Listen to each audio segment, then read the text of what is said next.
On October 3, 1955, a massive, rusted vessel was discovered drifting aimlessly in the South Pacific, completely abandoned and eerily silent.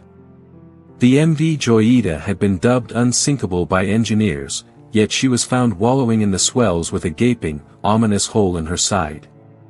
Think about that for a second. A vessel specifically designed to stay afloat even when filled with water was found listing heavily, and not a single soul was left on board. 25 people, including the captain, the crew, and several passengers, had vanished into the thin blue air of the Pacific Ocean. There was no sign of a struggle, no blood, and no distress signal had ever reached a soul, despite the ship being equipped with perfectly functional radio gear. But as investigators stepped onto the deck, the true horror of the scene began to reveal itself in the strangest possible ways. The cargo, consisting of medical supplies and hundreds of pounds of salt, was missing, yet personal items like glasses and toothbrushes remained undisturbed. It was as if the ship had simply been exhaled by the ocean, leaving behind a husk of wood and metal, stripped of all humanity. The vessel had been sailing from Samoa to the Tokelau Islands, a journey that should have taken less than 2 days, yet it was found weeks later, miles off course.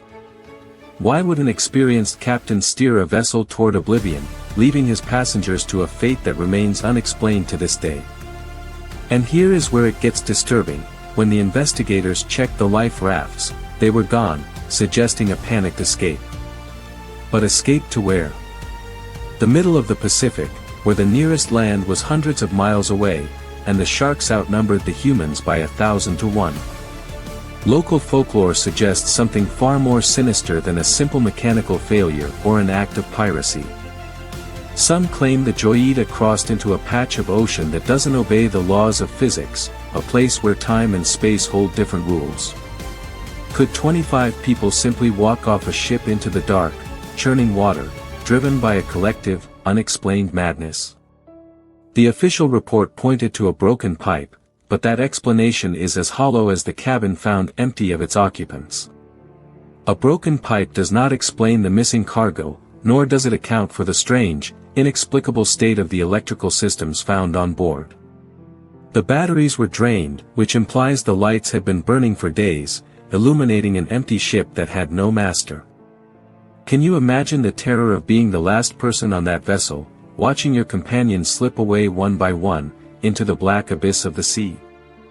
Every lead turned into a dead end, and every witness eventually fell silent, fearing what their words might invite into their own lives. The authorities tried to bury the case, citing technical errors and weather, but the silence from the families of the missing told a different story. Was it a high-seas hijacking gone wrong, or something much more ancient, a mystery that doesn't want to be solved? Witnesses who saw the ship before it vanished reported a strange, flickering light pulsing from the hull, a detail that was conveniently scrubbed from the final report. Think about the implications. If a massive vessel can just vanish, taking 25 lives with it, what else is hiding in the vast, unmapped regions of our oceans? The Joyita still sits in the memory of the Pacific, a testament to the fact that sometimes, the most terrifying answers are the ones we can never reach. Even now, decades later, the families still gather to wait for answers that will never come, bound by the mystery of the ship that wouldn't die. Perhaps the Joyita wasn't a victim of the sea at all, but a witness to something that should have stayed hidden beneath the waves. The records are dusty, the files are frayed, but the truth remains a ghost, haunting the halls of maritime history forever. We are forced to confront the chilling reality that we are not the masters of this world, and sometimes, the ocean simply takes what it wants. The Joyita case remains open, a scar on the face of the sea, mocking our need for logic and order. As the tide pulls back, we are left standing on the shore, staring at the horizon, wondering when the ocean will choose its next secret to keep. What happened to those 25 souls remains the greatest, darkest riddle ever written in saltwater and rust. And the most unsettling truth of all. The Joyita is still out there somewhere, a silent sentinel of a mystery that refuses to be forgotten.